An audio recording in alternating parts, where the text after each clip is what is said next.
Zolotoy Globus krasnoy dorožkasiga Zvizdala nima kiydi? Obzor qilamiz. Eng sevgan aktrisamdan boshlaymiz. Jenna Ortega как Dark Queen. Как всегда готический va aristokratический kiyimda. Konyeni brendi Dilara Fundiqoglu. Har doim bir xil yo'nalishda va har doim odamlarni udivlyat qilishi bu qiz biladi. Ko'pchiligimiz sevgan Lisa esa целый ikkita ko'ylak kiyib chiqdi. Birinchi krasnoy dorožki bu qora Jack Mustan ko'ylagida. Ana такая скромненькая. Ikkinchi ko'ylagini esa u premiya вручениеda kiyib chiqdi. Lisa hayotda umuman boshqacha kiyinadi va bu qora obraz bilan serебряный obraz выигрышный zo'r chiqmagan.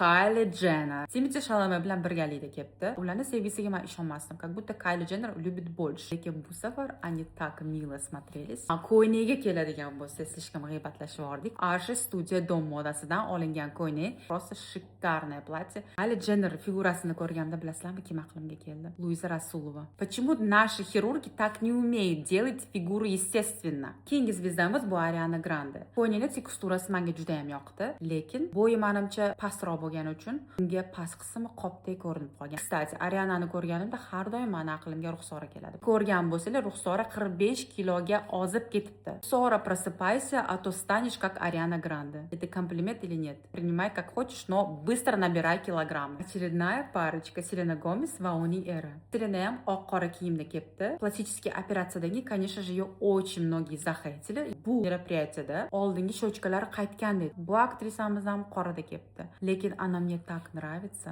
Ko'z qarashlarini beg'uborligi, kulishlari menga juda ham yoqadi. Bizani Karina degan bloger qo'shiqchiga juda ham o'xshab ketadi. Miley Cyrus Yves Saint Laurent ko'ylagida ketdi. Ничего интересного. Tiana Taylor meni udivlyat qilishdan to'xtamayapti. O'tgan safar Met Galla'da mana shu obraziga просто kasal bo'lib qoldim. Orqa video undan ham zo'r. Bu bantikda menimcha hali hech kim bir yil esdan chiqarmaydi. Jennifer Lopezning kiyimi menga umuman yoqmadi. Yaltir-yultir aboyli bo'ladi-yu, yoki dasturxonmi, yoki pardami, shunga o'xshab qolgan. Kimlarning obrazi sizlarga ko'proq yoqdi? Kommentariyada yozib qoldiring. Podpiska bosishni unutmang. Bye.